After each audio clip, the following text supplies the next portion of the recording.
मैं मंगत सिंह। आप देख रहे हैं MS Gill physical and fitness का YouTube चैनल। तो आज का जो हमारा विषय है वह है डायबिटीज़। इसी आम भाषा में शुगर कह देते हैं, वह हिंदी के अंदर इसको मधुमेह भी कहते हैं। जो डायबिटीज़ है आज बहुत बड़ा विकराल रूप ले चुकी है। दुनिया का हर चौथे 4 में से एक आदमी डायबिटीज़ या शुगर से ग्रस्त है। तो भारत में इतने ज़्यादा केसेस आए हैं शुगर के, दिन प्रतिदिन बढ़ते जा रहे हैं, जिस कारण भारत को शुगर की राजधानी भी कह देते हैं, डायबिटीज़ कैपिटल ऑफ वर्ल्ड भी कह देते हैं इंडिया को। तो डायबिटीज़ के सबसे पहले मुख्य लक्षण क्या है कि हमें कैसे पता चले कि मैं डायबिटिक हूँ, मुझे शुगर हो चुकी है। तो डायबिटीज़ के अंदर जो प्रारंभिक लक्षण होते हैं उनको हम इस प्रकार से जानते हैं। सबसे पहले होते हैं मूत्र से संबंधित लक्षण। तो इन लक्षणों में बार बार यूरिन का आना, बार बार मूत्र विसर्जन के लिए जाना, मूत्र में इन्फेक्शन का होना। हमारे शरीर में जब शुगर की मात्रा बढ़ जाती है तो हमारी जो किडनी है उसको ज़्यादा काम करना पड़ता है, क्योंकि वो खून को साफ करती है, शुगर खून से निकालती है, इसलिए हमें बार बार मूत्र आता है। तो ये इसको मूत्र संबंधी लक्षण बोलते हैं। बार बार मूत्र विसर्जन के लिए जाएंगे, खास करके रात के समय हमें पेशाब की ज़्यादा इच्छा होगी। अगर हम पहले 1 बार जाते थे, अब 3 बार जाएंगे, और पूरे दिन में अगर हम 5 बार पेशाब के लिए जाते हैं तो हमें 10 बार या 8 बार जाना पड़ेगा। इस प्रकार मूत्र का जो विसर्जन है वो बढ़ जाता है। इसके अतिरिक्त हमारे शरीर में थकावट रहती है, अंगों के अंदर सूनापन रहता है, या कई बार झंझनाहट होती है हमारे शरीर के अंदर। तो इससे भी हम अंदाज़ा लगा सकते हैं या सोच सकते हैं कि हमें डायबिटीज़ है।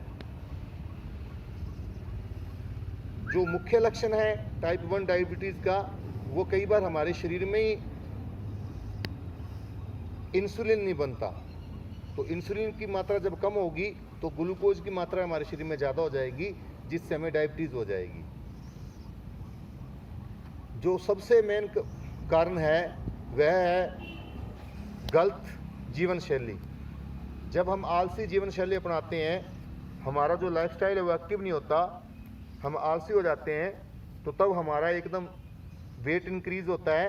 तो अधिक भार होने की वजह से, आलसी लाइफस्टाइल होने की वजह से हमें डायबिटीज़ होने के चांसेस ज़्यादा हो सकते हैं। दुनिया के अंदर ज़्यादातर लोगों में डायबिटीज़ का कारण गलत लाइफस्टाइल है, गलत जीवन शैली ही है। तो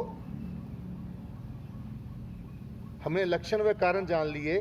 जो मुख्य लक्षण है, मूत्र की बार बार विसर्जन के लिए जाना पड़ेगा, अगर घाव हो गया तो घाव ठीक नहीं होगा, थकावट रहेगी, आलस रहेगा, सभी सारा दिन हम इतने एक्टिव नहीं रहेंगे, इतने कार्यशील नहीं रहेंगे अपने जीवन शैली में। तो ये मुख्य लक्षण है।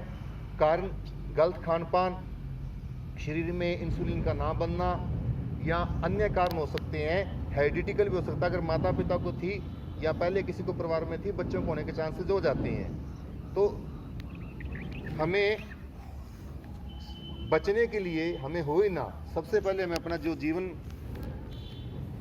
जीने का तरीका है, हमारा लाइफस्टाइल है, जीवन शैली, उसको एक्टिव रखना है। हमें मशीनों कम सहारा लेना है, ज़्यादा शारीरिक कार्य करना है।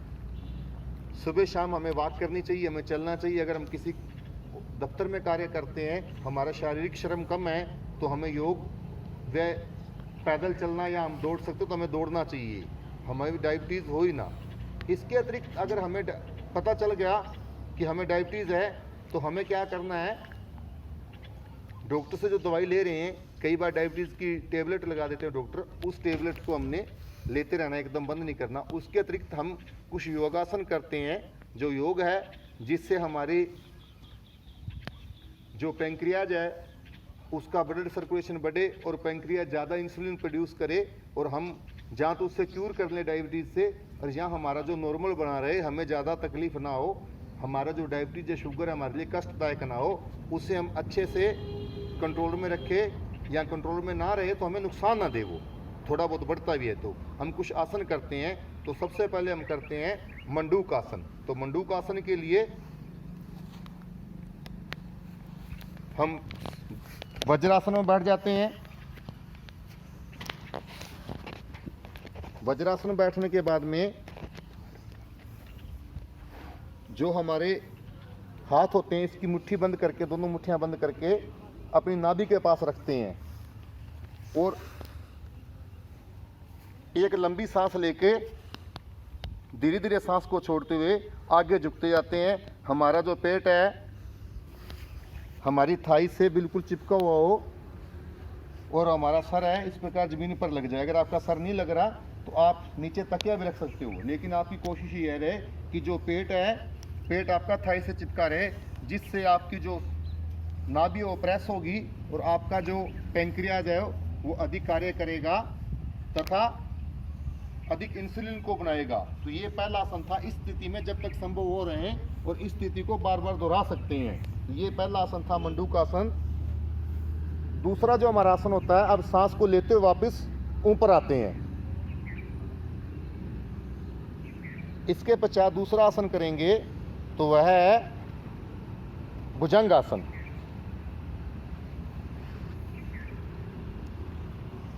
औंधे मुंह जमीन पर लेट जाते हैं, हाथों को इस प्रकार रखेंगे, जो कोहनियां शरीर के साथ टच रहेंगी और धीरे धीरे एक लंबी सांस लेते हुए सीने के भाग को उठाते हैं जमीन से।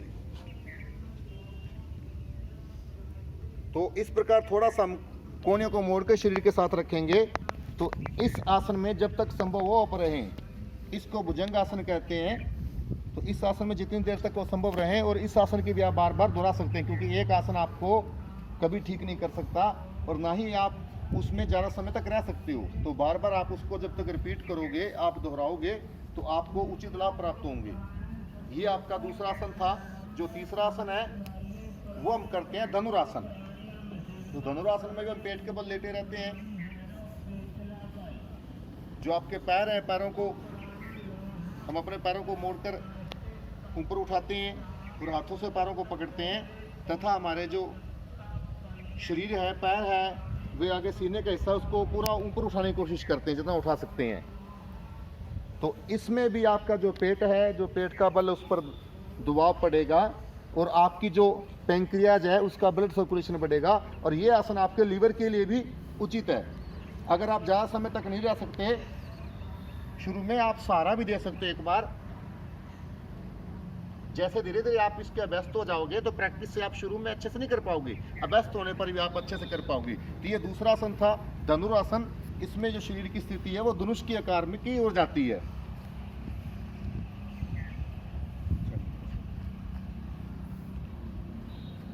तो ये तीसरा आसन था। जो चौथा हमारा आसन है वह है उष्ट्रासन, यानी कि हमारे शरीर की स्थिति है वो ऊंट की तरह हो जाती है। इसमें घुटनों के बल बैठते हैं, धीरे धीरे सीधे बैठ जाते हैं घुटनों के बल, और हमारे जो ऊपरी शरीर का भाग है इसको धीरे धीरे पीछे ले जाते हैं, कमर के भाग को झुका के। आप ऐसे भी रह सकते हो जितनी देर तक संभव हो। अगर आपको ऐसा संभव नहीं है तो आप अपने हाथों से पैरों को भी पकड़ सकते हो।